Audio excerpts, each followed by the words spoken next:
ಗರ್ಭಕೋಶದ ಆರೋಗ್ಯಕ್ಕಾಗಿ ತಪ್ಪದೇ ತಿನ್ನಲೇಬೇಕಾದ ಆಹಾರಗಳಿವು. ಗರ್ಭಕೋಶ ಮಹಿಳೆಯರಿಗೆ ಬಹುಮುಖ್ಯವಾದ ಅಂಗವಾಗಿದೆ. ಗರ್ಭಕೋಶ ಸಂತಾನೋತ್ಪತ್ತಿಗೆ ಪ್ರಮುಖವಾಗಿದ್ದು, ಪ್ರತಿಯೊಬ್ಬ ಹೆಣ್ಣಿಗೂ ಪ್ರತಿ ತಿಂಗಳು ಋತುಸ್ರಾವವಾಗಲು ಗರ್ಭಕೋಶವೇ ನೆರವಾಗುತ್ತದೆ.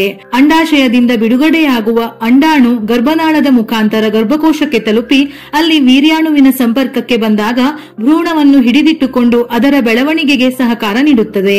ಇಂತಹ ಮಹತ್ತರ ಕೆಲಸಕ್ಕೆ ನೆರವಾಗುವ ಗರ್ಭಕೋಶದ ಆರೋಗ್ಯ ಕಾಪಾಡಿಕೊಳ್ಳುವುದು ಕೂಡ ಬಹಳ ಮುಖ್ಯ.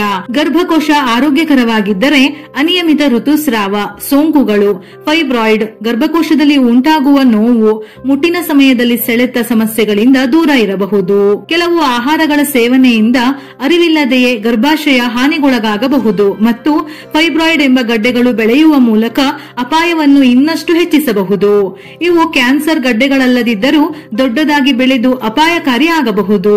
ಹೆಚ್ಚು ಸಿಹಿ ತಿಂಡಿಗಳು, ಸಿಹಿ ಆಹಾರಗಳು, ಸಕ್ಕರೆ ಪಾನೀಯಗಳನ್ನು ಸೇವಿಸುವುದರಿಂದ ಇನ್ಸುಲಿನ್ ಪ್ರತಿರೋಧ ಉಂಟಾಗುತ್ತದೆ. ಇದು ಫೈಬ್ರಾಯ್ಡ್ಗಳು ವೇಗವಾಗಿ ಬೆಳೆಯಲು ಕಾರಣವಾಗುತ್ತದೆ. ಇಂದಿನ ಜೀವನ ಶೈಲಿ ಹಾಗೂ ಆಹಾರ ಕ್ರಮಗಳು ಕೂಡ ನಮ್ಮ ದೇಹಕ್ಕೆ ಆರೋಗ್ಯವನ್ನು ಒದಗಿಸುವುದಕ್ಕಿಂತ ಅನಾರೋಗ್ಯ ಸೃಷ್ಟಿಸುವುದೇ ಹೆಚ್ಚು. ಹಾಗಾಗಿ ನಾವು ಆಯ್ಕೆ ಮಾಡಿಕೊಳ್ಳುವ ಆಹಾರ ಹಾಗೂ ಜೀವನ ಕ್ರಮ ಉತ್ತಮವಾಗಿರಬೇಕು. ಹೆಚ್ಚಾಗಿ ಕಾಫಿ ಕುಡಿಯುವವರು ಅಭ್ಯಾಸವನ್ನು ಬಿಡುವುದು ಒಳ್ಳೆಯದು. ಹೆಚ್ಚಿನ ಪ್ರಮಾಣದ ಕೆಫಿನ್ ಸೇವನೆಯು ಗರ್ಭಪಾತ ಸಮಸ್ಯೆಗಳಿಗೆ ಕಾರಣವಾಗಬಹುದು. ಹೆಚ್ಚಿನ ಪ್ರಮಾಣದ ಕೆಫಿನ್ ಸೇವನೆಯು ಈಸ್ಟ್ರೋಜನ್ ಉತ್ಪಾದನೆಯನ್ನು ಹೆಚ್ಚಿಸುತ್ತದೆ. ಗರ್ಭಾಶಯದ ಫೈಬ್ರಾಯ್ಡ್ಗಳು ಪ್ರಚೋದನೆಗೊಳ್ಳುವಂತೆ ಮಾಡುತ್ತದೆ. ಸಕ್ಕರೆ ಪ್ರಮಾಣ ದೇಹದಲ್ಲಿ ಹೆಚ್ಚಾದಂತೆಲ್ಲ ದೇಹದ ಉರಿಯೂತ ಸಮಸ್ಯೆ ತೀವ್ರಗೊಂಡು ದೇಹದ ಹಲವು ಭಾಗಗಳಲ್ಲಿ ನೋವು ಹೆಚ್ಚಾಗಿ ಆಂತರಿಕ ರೋಗ ನಿರೋಧಕ ವ್ಯವಸ್ಥೆ ತಗ್ಗುತ್ತಾ ಹೋಗುತ್ತದೆ.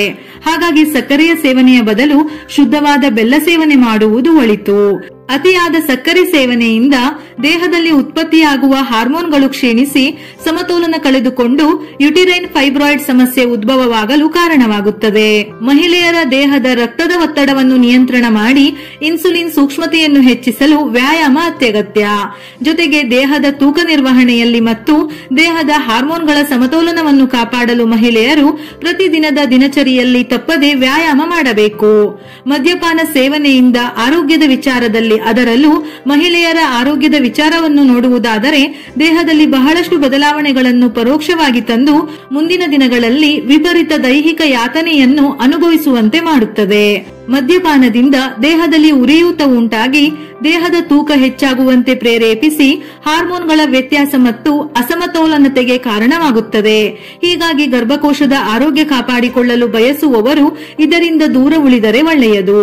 ಗರ್ಭಕೋಶದ ಆರೋಗ್ಯ ಹೆಚ್ಚಿಸುವ ಆಹಾರ ಪದಾರ್ಥಗಳು: ಸಿಟ್ರಸ್ ಹಣ್ಣುಗಳು, ಕಿತ್ತಳೆ, ದ್ರಾಕ್ಷಿ, ಮೂಸಂಬಿ ಸೇರಿದಂತೆ ಇನ್ನಿತರ ಸಿಟ್ರಸ್ ಹಣ್ಣುಗಳು ಮತ್ತು ವಿಟಮಿನ್ ಸಿ ಯನ್ನು ಸಮೃದ್ಧವಾಗಿ ಪಡೆದಿರುತ್ತದೆ. ಅವು potassium, calcium, folate, vitamin B ಹೊಂದಿರುವ ಅತ್ಯುತ್ತಮ ಮೂಲವೂ ಹೌದು. ಇವುಗಳನ್ನು ನಿತ್ಯ ನಮ್ಮ ಆಹಾರ ಕ್ರಮದಲ್ಲಿ ಸೇರಿಸಿಕೊಂಡರೆ ಅದ್ಭುತ ಆರೋಗ್ಯವನ್ನು ಪಡೆದುಕೊಳ್ಳಬಹುದು. ಈ ಆರೋಗ್ಯಕರ ಅಂಶಗಳು ಗರ್ಭಕೋಶದ ಆರೋಗ್ಯವನ್ನು ಸಹ ಹೆಚ್ಚಿಸುತ್ತದೆ. ಸೊಪ್ಪು ಮತ್ತು ತರಕಾರಿ ಸೇವನೆಯಿಂದ ನಮ್ಮ ದೇಹದ ಸಂಪೂರ್ಣ ಆರೋಗ್ಯದ ವಿಚಾರದಲ್ಲಿ ಬಹಳಷ್ಟು ಉತ್ತಮ ಲಾಭಗಳನ್ನು ಪಡೆಯಬಹುದು. ಸೊಪ್ಪಿನಲ್ಲಿರುವ ಅನೇಕ ಅಂಶಗಳು ಮಹಿಳೆಯರ ದೇಹದ ಬಹುತೇಕ ಸಮಸ್ಯೆಗಳಿಗೆ ಔಷಧಿಗಳ ರೀತಿಯಲ್ಲಿ ಸಹಕಾರಿಯಾಗಿ ಕೆಲಸ ಮಾಡುತ್ತವೆ.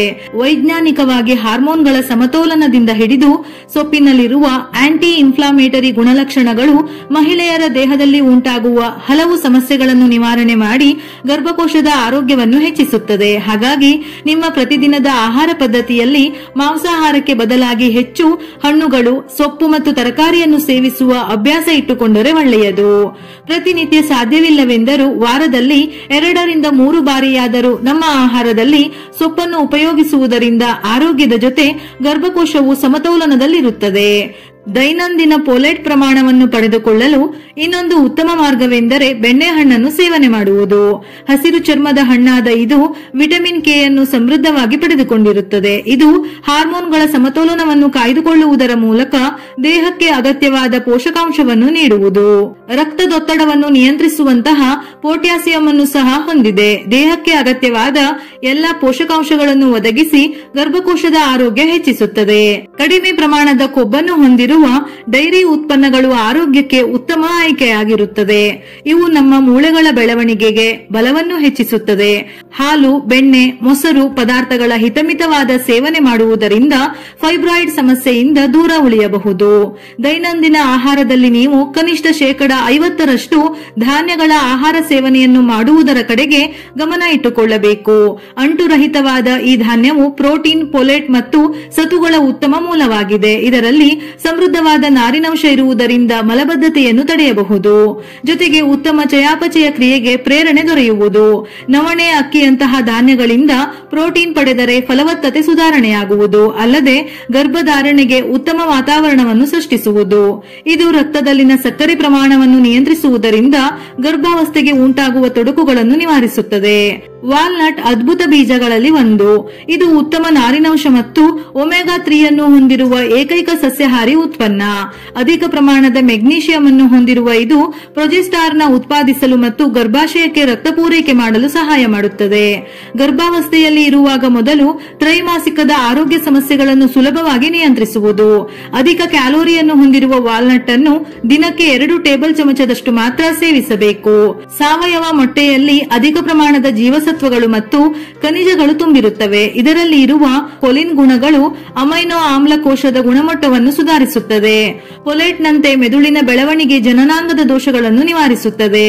ಪ್ರತಿದಿನ ಸಾಧ್ಯವಿಲ್ಲವೆಂದರೂ ನಿಮಗೆ ಆದಾಗೆಲ್ಲ ವಾರಕ್ಕೆ 2 ರಿಂದ 3 ದಿನವಾದರೂ ಈ ಮೇಲೆ ಹೇಳಿದ ಹಣ್ಣು, ತರಕಾರಿ, ಸೊಪ್ಪನ್ನು ನಿಮ್ಮ ಆಹಾರದಲ್ಲಿ ಬಳಸಿಕೊಂಡರೆ ಗರ್ಭಕೋಶದ ಆರೋಗ್ಯದ ಜೊತೆ ನಿಮ್ಮ ಆರೋಗ್ಯವು ಸದೃಢವಾಗಿರುತ್ತದೆ. ವಿಡಿಯೋ ಇಷ್ಟ ಆಗಿದ್ದಲ್ಲಿ ಮರೆಯದೆ ಲೈಕ್ ಕೊಟ್ಟು ನಿಮ್ಮವರಿಗೆ ಶೇರ್ ಮಾಡಿ.